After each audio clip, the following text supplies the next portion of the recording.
A broken window in an old house is shedding some light on a larger problem of vandalism on historic McNabb's Island in Halifax Harbour.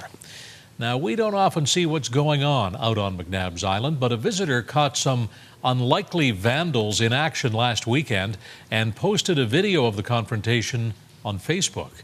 As CTV's Bruce Frisco has found, the incident might just be the tip of the iceberg. Why would you guys break it more? So it doesn't fall and hurt somebody. It doesn't fall and hurt someone.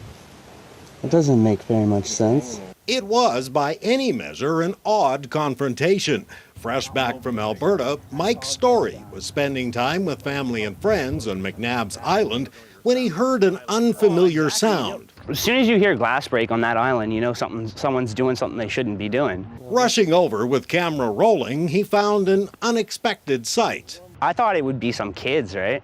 And then when I actually get up there and see it's like two men, I was just shamed. The mess is already there. Well, but don't make it worse. Don't make it worse. Make it worse. It's better not hanging there. Well, then go tell somebody. Don't go wrecking it more. You don't have to argue with us. It will be the RCMP who you have to argue with, man. Steeped in history, McNabb's is also a fascinating case study in jurisdictions. Most of the 400 hectares here are owned by the province, a provincial park, in fact. That means conservation officers are responsible for maintaining them. Yet, just a few steps away, you'll find small pockets of privately owned land. If there's vandalism here, it's a matter for the police. Conservation officers found themselves fixing more damage to another house in the park today. Vandals routinely kick their way into some of the publicly owned buildings. I'm not sure what goes through the mindset of someone that wants to smash windows and doors. The woman in charge of a group dedicated to protecting the island says visitors need to be vigilant. Also, we need to have more enforcement on the island from the province, because this is a provincial park.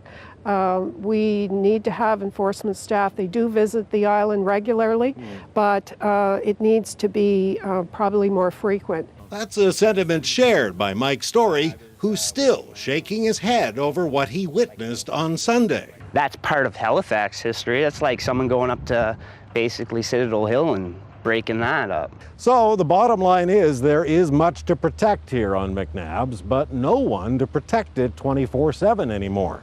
Kathy McCarthy is among a group of people who say that's a real shame. She and others would like to see some form of security out here to protect the island and its treasures for future generations, Steve. Interesting. Thank you, Bruce. CTV's Bruce Frisco on McNabb's Island tonight.